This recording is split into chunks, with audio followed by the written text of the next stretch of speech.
When more and more details emerge about something, there is more and more mystery. I'm not talking about the murder on the Orient Express by Agatha Christie. I'm talking about the fire-hit Russian submarine. 3 days after the accident which killed 14 sailors, Russia's President Vladimir Putin says that the submarine was nuclear-powered. Сергей Григорьевич, как идет работа в Североморске?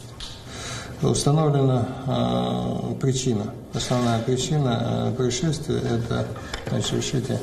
это пожар в аккумуляторном отсеке. И далее он получил некое распространение сюда. Аппарат целиком. Работает группа с привлечены конструктора лодки, промышленность, для того, чтобы оценить объем и сроки ремонта и восстановления лодки.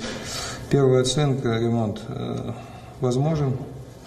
В нашем случае не просто возможен, а обязательно. Заботьте о получении достойного образования детям. В каком состоянии находится ядерная энергетическая установка? Ядерная энергетическая установка на данном аппарате, она полностью изолирована и безлюдна. Плюс к этому действиями экипажа выполнены все необходимые мероприятия по защите этой установки. Она полностью в работоспособном состоянии до совершеннолетия. Сергей Григорьевич, прошу вас представить предложение по представлению экипажа этого подводного аппарата государству. That sounds like self-explanatory. Russia has identified the reason for the fire. They're assessing the volume of repair. The nuclear power unit is working. So what is the secrecy, you may ask? Well, here's where the story gets trickier. Why did Russia keep a lid on the fire for 3 days? Why did Moscow not disclose that the submarine carried a nuclear power unit? These are serious questions, and these questions lead to another more serious one. What was the mission of the submarine?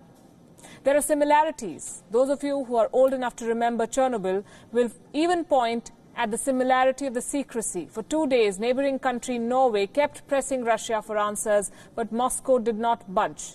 Until today, when it said, all is well. Reports from the Russian media are alarming.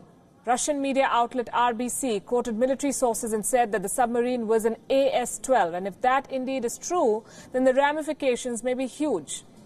AS-12 is typically powered by a nuclear reactor, and it is designed to carry out special operations at extreme depths. The nickname of the submarine is Losharik. So we return to the one basic question of journalism, the question of what? What was the submarine's mission? What was it doing where it was? Fortunately, Norway did not detect any abnormal radiation, and Russia's statements are in line with that. It seems there is no nuclear leak, which is good news, but the suspense remains. After all, this incident is the biggest fire incident on a submarine in almost 2 decades. Russia's submarine activities have been very dodgy over the years. The Pentagon says that Russian submarines and spy ships are increasingly active in the ocean off the American coastline. When all these questions were asked, Russia remained tight-lipped. It mourned the loss of the sailors, even hailed them as heroes. The submarine crew acted as heroes in the critical situation. They have evacuated a civilian industry worker from the burning compartment first of all and closed the entrance behind him to prevent the fire from spreading along the submersible.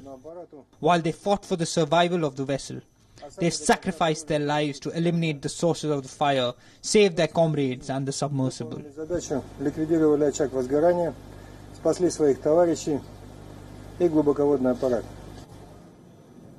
Something doesn't add up. When a submarine catches fire, the crew's fight for survival pips the crew's fight to save the submarine. And that's just plain common sense, especially for a country that suffered the Chernobyl tragedy. Besides the questions over the mission, there are other important questions, and they're relevant for India. Chakra, also called Akula 2, Sindhu Ghosh, Charlie class. These are some of the Russian submarines bought by India, and they're still in service. A few months ago, India and Russia inked a deal for a nuclear submarine, and that deal was worth $3 billion. The ink on that deal has barely dried, but now with the submarine fire accident, there are questions being asked about the safety of Russian submarines. Putin can very well say that there is no reason to be alarmed. He can even take 3 days to tell the world that the submarine was nuclear-powered. But should the buyers of Russia not be bothered about the safety of what they buy, and that too when those goods come for billions of dollars? Leaving you with that question.